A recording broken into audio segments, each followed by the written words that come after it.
Hello everyone, welcome to IAS PCS by aspirants. तो चलिए हम बात करते हैं इशिता किशोर, जिनका की रैंक 1 है यूपीएससी 2022 में। उनकी ये कॉपी है, उन्होंने विज़न आईएएस में जो अपनी कॉपी लिखी है वो कॉपी है, आप देख सकते हैं। 27 अगस्त 2022 को उन्होंने दिल्ली में राजेंद्र नगर में लिखी है। तो शुरुआत करते हैं कि कैसे एक टॉपर आंसर लिखता है, रैंक 1 का जो आंसर होता है वो कैसा होता है, उसके बारे में हम बात करेंगे। और ये चेक्ड कॉपी नहीं है, ये नॉन इवेल्युएटेड कॉपी है। तो चलिए पहले ही क्वेश्चन के साथ हम देखते हैं। पहला क्वेश्चन है, with examples discuss how the cultural traditions from various regions of India get reflected in regional music. जो इंडिया के रीजनल म्यूजिक है, जिसको कि अगर आप हिंदी में बात करें तो क्षेत्रीय संगीत जो है, हिंदी में मैं एक बार प्रश्न पढ़ देता हूं कुछ लोगों के लिए, कि उदाहरणों के साथ चर्चा कीजिए कि भारत के विभिन्न क्षेत्रों की सांस्कृतिक परंपराएं क्षेत्रीय संगीत में किस प्रकार प्रतिबिंबित होती हैं। अब यहाँ पर देखिए कि एक टॉपर कैसे आंसर लिखता है। देखिए पहली बात तो ये समझ लीजिए कि टॉपर जो आंसर लिखते हैं वो भी धीरे धीरे प्रैक्टिस के साथ ही इम्प्रूवमेंट होता है। यहाँ पर कुछ सीखने वाली बातें ये होती हैं कि टॉपर्स कॉपी को जब हम एनालाइज करते हैं तो हम ये देख पाते हैं कि किस तरह से डायग्राम्स का प्रयोग करना है, कहाँ पे पॉइंट फॉर्मेट में लिखना है, कहाँ पे हम पैराग्राफ फॉर्म में लिखें तो ज़्यादा अच्छा रहेगा, उस हिसाब से हम समझ पाते हैं। तो इस कॉपी को अगर आप देखिएगा तो सबसे पहले जो प्रश्न है उसमें इन्होंने 3 लाइन का इंट्रोडक्शन लिखा है। 10 नंबर के क्वेश्चन में 2 से 3 लाइन में ही आपको इंट्रो लिखना होगा। तो इन्होंने इंट्रो दिया है कि India rich and diverse cultural traditions are most evident in the regional music, India's होगा। उसके बाद से ऑफ इट्स मदरलैंड। अब इसके बाद इन्होंने रीजनल जो म्यूजिक होता है, कहाँ कहाँ पे किस रीजन में कौन सा म्यूजिक है, ये यहाँ पे इन्होंने मैपिंग के थ्रू बता दिया है। एक मैप बनाया है इंडिया का, फिर उन्होंने बता दिया है कि जो शास्त्रीय संगीत है, हिंदुस्तानी म्यूजिक कहाँ पे है, पहाड़ी जो गीत है वो कहाँ पे है ना। इस तरह से ट्राइबल म्यूजिक कहाँ पे है, कर्नाटिक म्यूजिक कहाँ पे है, मीरा के भजन राजस्थान में गाए जाते हैं। तो यहाँ पर आप देख सकते हैं कि ये जगह जगह पे इन्होंने ऐसे एरो बना के दिखा दिया है कि किस रीजन में इंडिया के किस तरह की म्यूजिक है।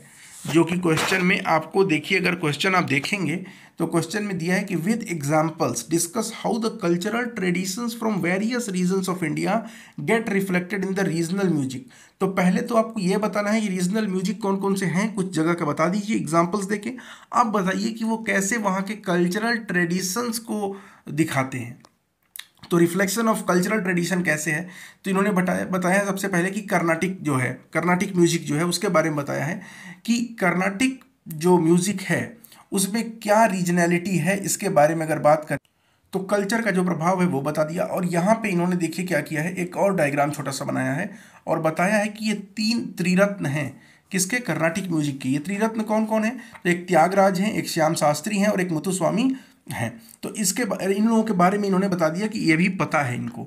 उसके बाद से क्या है, उसके बाद से इन्होंने बताया है कि पर्शियन इन्फ्लुएंस जो हिंदुस्तानी म्यूजिक पे है। हिंदुस्तानी म्यूजिक की अगर हम बात करें तो नॉर्थ इंडिया के म्यूजिक को ही हम हिंदुस्तानी म्यूजिक बोलते हैं।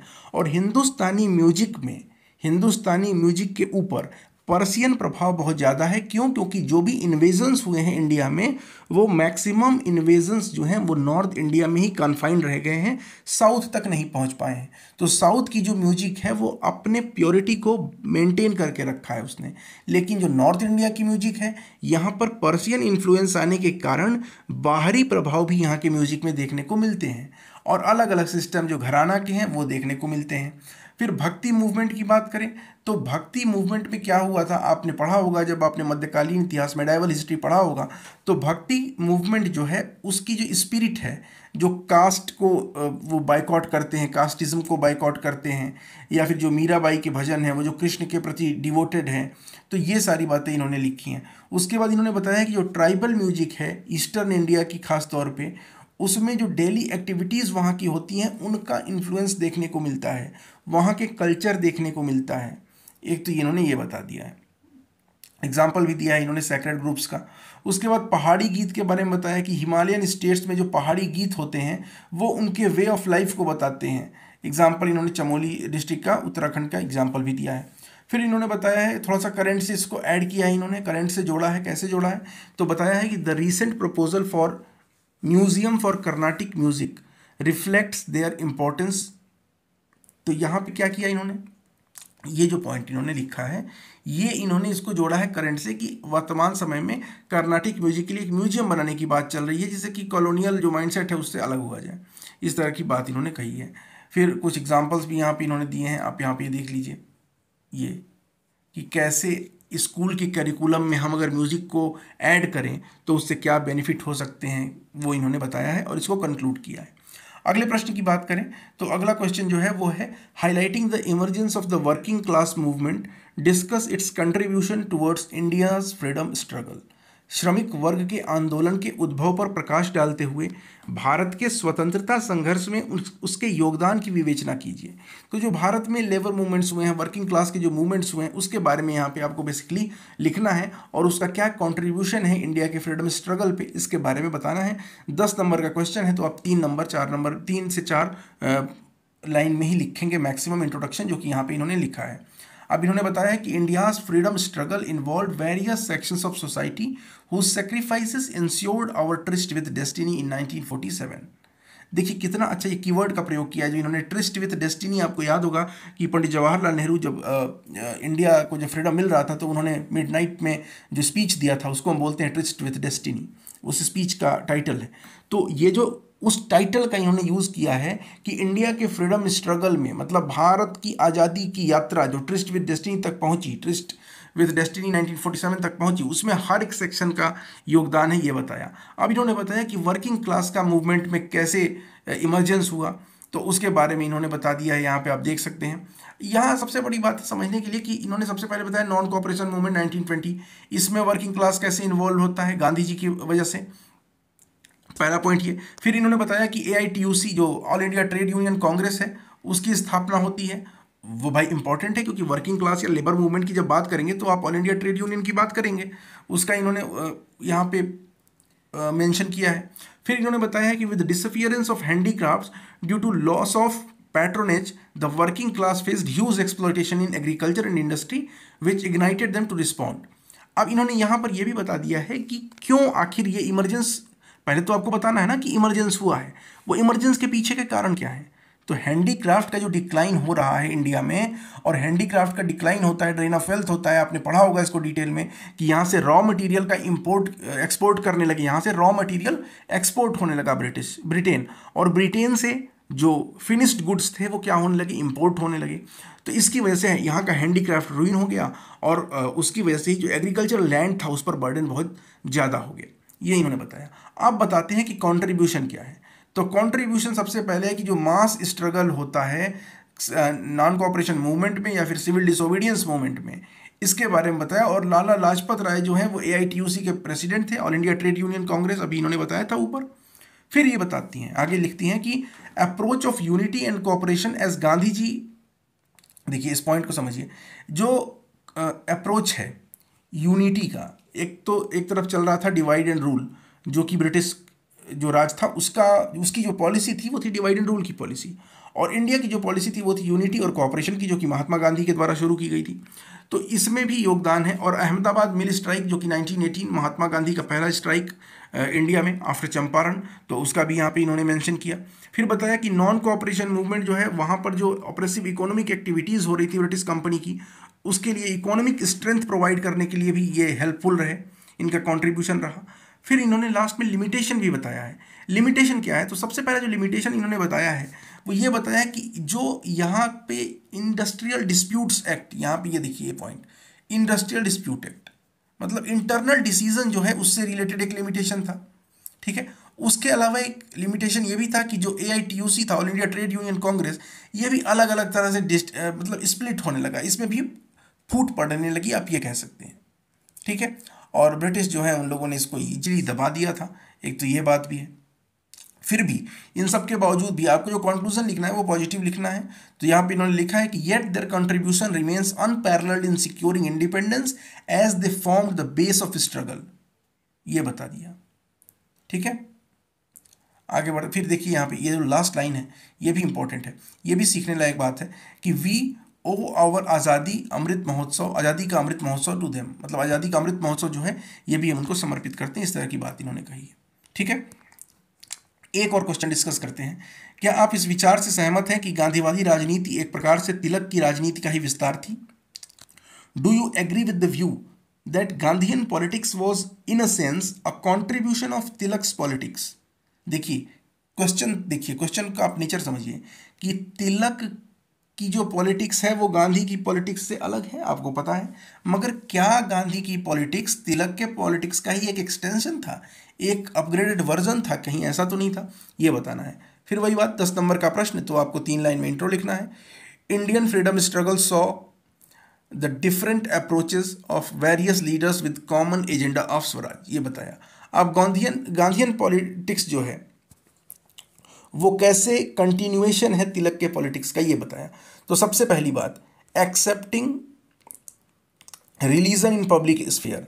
देखिए, गणेश उत्सव हो गया या फिर शिवाजी महोत्सव हो गया, इन दोनों चीज़ों का प्रयोग, इन दोनों इवेंट्स का जो ऑर्गेनाइज करते हैं तिलक, वो क्या करता है, रिलीजन को कहीं ना कहीं पॉलिटिक्स से जोड़ने का काम है। Politics in the sense freedom struggle. तो वही फ्रीडम स्ट्रगल को पब्लिक स्फेयर से गांधी भी जोड़ते हैं। जब गांधी जी ने क्या किया, खिलाफत के इशू में हेल्प की मुस्लिम्स की, आपको याद होगा शौकत अली और मोहम्मद अली। तो यहाँ पर एक बात हो गई, ठीक है। तो ये देखिए, यही बात मैं बता रहा था कि Gandhi including Khilafat issue and Tilak including festivals like Ganesh Chaturthi. Next है, swaraj is the birth right. ये देखिए, swaraj is the birth right of every citizen, ये दोनों मानते थे, न सिर्फ तिलक बल्कि गांधी भी ये मानते हैं।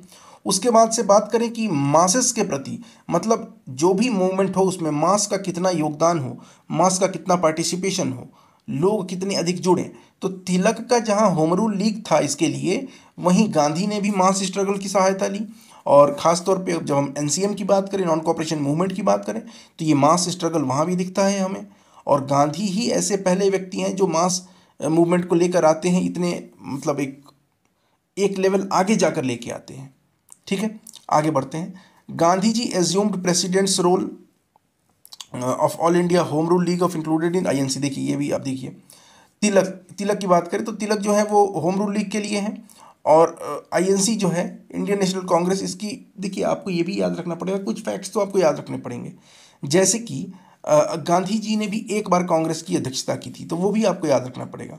और गांधी जी ने खिलाफत, जो ऑल इंडिया खिलाफत कांग्रेस था, उसकी भी उन्होंने अध्यक्षता की थी, जो दिल्ली में मीटिंग हुई थी, वो बात हो गई। अब कुछ बात करते हैं कि डिफरेंसेस क्या हैं, क्योंकि केवल और केवल सिमिलैरिटी तो है नहीं, कहीं ना कहीं डिफरेंसेस भी हैं। तो हम दोनों को बैलेंस करेंगे और फिर एक बैलेंस्ड कंक्लूजन ड्रॉ करेंगे। तो however Gandhian politics had strict difference from Tilak. अब क्या डिफरेंस है, तो on the issue of communal harmony. देखिए, कम्युनल हार्मनी जो है, Tilak was against including Khilafat issue. Tilak नहीं चाहते थे कि खिलाफत को, नॉन कॉपरेशन को जोड़ा जाए, तो तिलक इसके विरोध में थे, जबकि गांधी इसके पक्ष में है। तिलक ने 1916 में स्वराज, ये देखिए, स्वराज विद इन ब्रिटिश राज, इस पर इन्होंने फोकस किया, जबकि गांधी क्या कर रहे थे, cooperation with regime, cooperation with a satanic regime is impossible. अब यहाँ पे देखिएगा, ये दोनों में क्या हो रहा है, एक मिनट सॉरी, चाहे आप तिलक की बात करें या गांधी की बात करें, यहाँ पर आप देख सकते हैं कि व्यूज़ दोनों के डिफरेंट हो रहे हैं। उसके बाद से बात करें तो Tilak was against British reforming Indian society. Tilak नहीं चाहते थे कि ब्रिटिश जो हैं वो इंडियन सोसाइटी को रिफॉर्म करें, जैसा कि 1829 में एंटी सती प्रोहिबिशन बिल लेकर आया गया था।